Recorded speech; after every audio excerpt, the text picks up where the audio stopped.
नमस्कार। आज इस वीडियो में हम देखेंगे कि अगर आपका पेशेंट वेंटिलेटर पर है तो उसे नेज़ोगैस्ट्रिक फीड कैसे देंगे। अगर आपका पेशेंट वेंटिलेटर पर है तो जरा सोचिए, हर सांस मशीन से चल रही है, हर धड़कन एक उम्मीद से जुड़ी है। वेंटिलेटर पर पेशेंट को खाना नहीं दिया जा सकता, तब हम देते हैं उसे नेज़ोगैस्ट्रिक फीड। चलिए जानते हैं इसे सुरक्षित तरीके से देने का सही तरीका। Step by step procedure.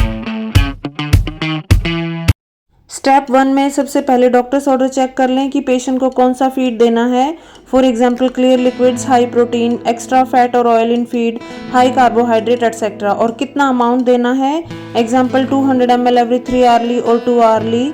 Step 2 में हम प्रिपरेशन कर लेते हैं। फीड देने के लिए जो नेसेसरी आर्टिकल्स चाहिए वो सभी रेडी कर लेंगे, जैसे कि 50 ml syringe, formula feed, water, gloves, 20 ml syringe, stethoscope, protective sheets and wipes, pH testing strips etc. Step 3, take consent of the patient and explain procedure. अगर पेशेंट कॉन्शियस है तो धीरे से समझाएं। आपको ट्यूब से खाना दिया जाएगा ताकि शरीर को ताकत मिले। याद रखिए, विश्वास ही इलाज की पहली दवा है। Step 4, hand washing and wearing gloves. अच्छी तरह हाथ धोएं, ग्लव्स पहने, इन्फेक्शन प्रिवेंशन के लिए बहुत जरूरी है। Step 5 is tube placement check. हर फीड से पहले ट्यूब की जगह जरूर चेक कर लें। ट्यूब की आउटर मार्किंग और लेंथ चेक करें। अब प्लेसमेंट कैसे कंफर्म करेंगे? गैस्ट्रिक कंटेंट्स को सिरिंज से एस्पिरेट करेंगे। अब एस्पिरेटेड कंटेंट का पीएच चेक करें, जो कि लेस देन 5 होना चाहिए। It indicates correct placement of tube. अगर पीएच स्ट्रिप्स अवेलेबल ना हो तो 10 to 20 ml एयर ट्यूब में इंजेक्ट करें और स्टेथोस्कोप से एपिगैस्ट्रिक एरिया में ऑस्कल्टेशन साउंड सुने। जैसे ही आप एयर पुश करेंगे आपको हुशिंग साउंड सुनाई देगी। ये इंडिकेट करता है कि ट्यूब सही जगह पर है। अगर थोड़ा सा भी डाउटफुल हो तो फीड ना दें। या फिर दूसरा तरीका है, गैस्ट्रिक रेजिडुअल वॉल्यूम चेक करें। गैस्ट्रिक कंटेंट्स को 10 और 20 ml सिरिंज से एस्पिरेट करके देखें। अगर गैस्ट्रिक रेजिडुअल वॉल्यूम 100 ml से ज्यादा है तो फीड नहीं देना चाहिए। फीड देने से पहले पेशेंट को सेमी फोलर पोजीशन में रखना है, यानी हेड 30 to 45 डिग्री एलिवेट होना चाहिए।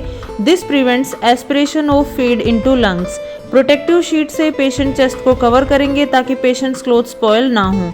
स्टेप 6 आता है एडमिनिस्ट्रेशन ऑफ फीड।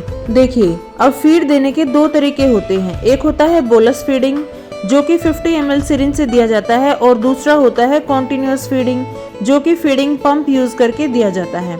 तो पहले बात कर लेते हैं बोलस फीडिंग की। ट्यूब को क्लैंप करें। अब 50 ml सिरिंज का प्लंगर निकालकर इसे फीडिंग ट्यूब के साथ अटैच करें। नेक्स्ट फीड को धीरे धीरे सिरिंज में डालें और 15 to 20 मिनट्स में फीड दें। इसे ग्रेविटी से जाने दें, फोर्सफुली पुश ना करें।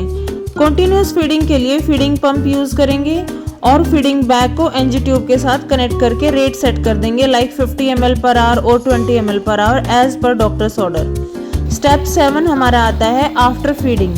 फीड खत्म होने पर ट्यूब को 20 to 30 ml स्टेराइल वाटर से फ्लश करेंगे ताकि ब्लॉकेज ना हो, और पेशेंट को 30 to 45 मिनट्स तक फॉलर पोजीशन में ही रखेंगे। स्टेप 8 है मॉनिटरिंग। अगला फीड देने से पहले पेशेंट को abdominal distension, nausea, vomiting, diarrhoea, coughing या डिसैचुरेशन के लिए मॉनिटर करें। स्टेप 9 लास्ट स्टेप हमारा आता है डॉक्यूमेंटेशन। नर्सेज रिकॉर्ड में लिखें, nasogastric feed of milk 200 ml was given through a nasogastric tube at 8 am as per doctor's order. Tube placement was checked by aspiration and confirmed with pH less than 5 before starting feed, or gastric residual volume checked, that is 20 ml. Feeding given in semi-polar position slowly over 20 minutes and tube flushed with 20 ml water. The patient tolerated the feed well with no vomiting, abdominal distension or respiratory discomfort. Oxygen saturation maintained, 98% on ventilator support. Proper oral and tube care was maintained and all observations charted. तो feed देने के बाद इस तरह से हम nurses record में documentation करेंगे। नेज़ोगैस्ट्रिक फीड देने के बाद हमें कुछ बातों का ध्यान रखना चाहिए।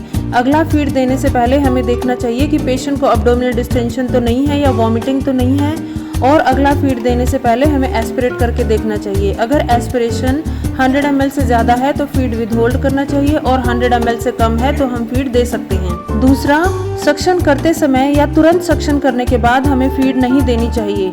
तीसरा, फीड देने से पहले या फीड देने के दौरान अगर पेशेंट को कफिंग है, चॉकिंग है, या फिर उसके सिक्रेशंस बहुत ज़्यादा हैं, या फिर SpO2 फॉल डाउन है, तो हमें फीड को विद होल्ड करना चाहिए। फीड हमें कंटिन्यू नहीं करना चाहिए। तो ये था कि हम वेंटिलेटर पर पेशेंट को नेज़ोगैस्ट्रिक फीड कैसे देते हैं, और इसी तरह की और वीडियोस देखने के लिए चैनल को लाइक करें, शेयर करें और सब्सक्राइब करें। Thank you.